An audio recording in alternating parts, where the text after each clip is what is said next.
And yet there's enough stars out there that everybody on planet Earth can own 2 trillion of them to yourself. Those are the ones we know about. We don't know about the ones we don't know about.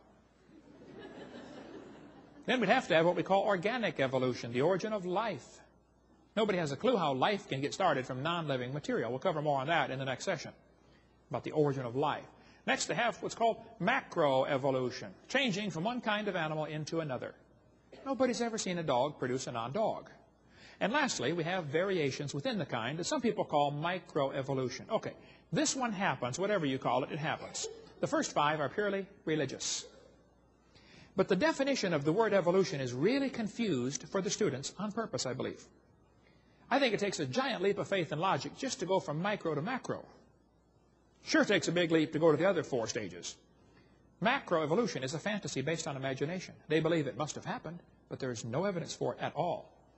Teachers, though, will give the students one definition of the word to get them to believe the theory, and then they slowly weed in the rest of it when they're not looking. They're going to say, evolution is descent with modification. That's deceitful. That's not really what they mean by evolution. This textbook says, evolution is change over time. First definition. Watch how they change the definition now. In other words, living things have changed over time. Wait a minute. What happened to the first 4 stages?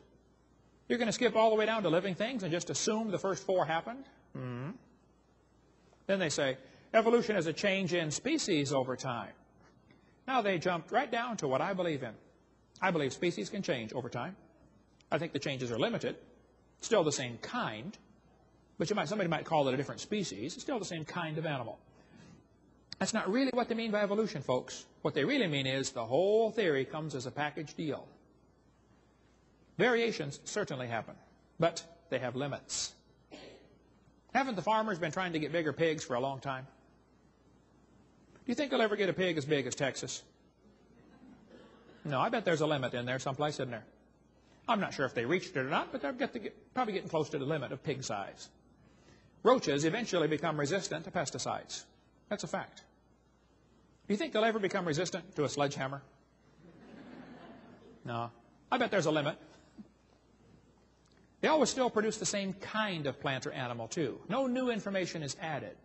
See, real evolution would mean an increase in genetic complexity, not just shuffling genes that already exist. When you have varieties of dogs produced, the gene pool is more limited for the variety. The Chihuahua is swimming in the shallow end of the gene pool. Somebody spent years crossbreeding dogs to develop a Chihuahua. All that time and money to make a dog that is 100% useless. Hey, how long would the Chihuahuas last in the real world? Turn them all loose back into the woods and watch what happens. They'd run up to the wolf. Yip, yip, yip, yip, yip, yip. Crunch. End of gene pool, right? Genetic information is lost, not added, when you get your variety. Real evolution would be an increase in genetic complexity, not just shifting of gene frequency. Now, I grew up in Illinois, corn country. Did you know there are so many kinds of corn down there, they have to number them? You're driving down the highway and you'll see a sign, you know, BX65. Don't mix it up with XL29. Something will explode. But I'll tell you what, folks, you can crossbreed corn from now to the cows come home, and you're always going to get corn.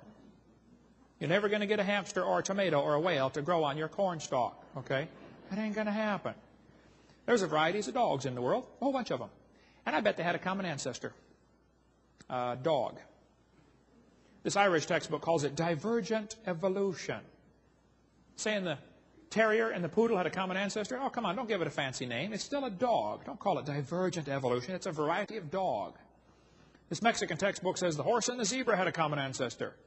I agree. Looked like a horse. 4-wheel drive, genuine leather upholstery, all the standard equipment, folks. I mean, a horse, right? And every kid knows they're the same kind of animal. They've got little bitty horses available today. We had the world's smallest horse come visit us at Dinosaur Adventureland. Talk about useless. Can't ride it. It won't bark. No, my granddaughter rode it. She thought it was cool, I think. I don't know if she thought anything.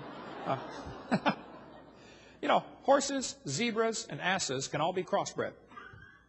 There's some folks in California that wrote me a letter and said, Brother Hovind, we crossbreed all sorts of these animals and get some really strange crossbreeds. We get Zorses, Zonkies, Zionis, and Zedonks, and Shebras. There's a herd of zebroids running around.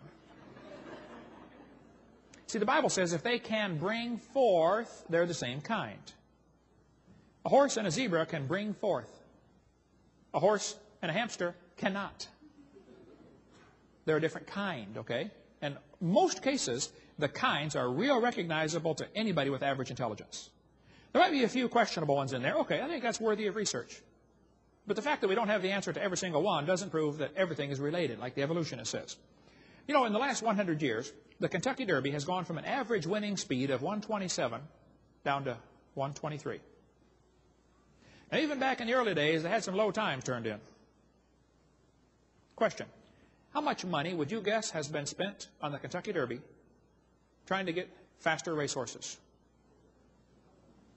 Millions and millions and millions of dollars, right? I don't know if they reached the absolute limit of horse speed or not. I suspect they're getting pretty close. I mean, if you really want to win the Kentucky Derby, why don't you breed wings on your horse and fly around the track in 12 seconds? My whole point is,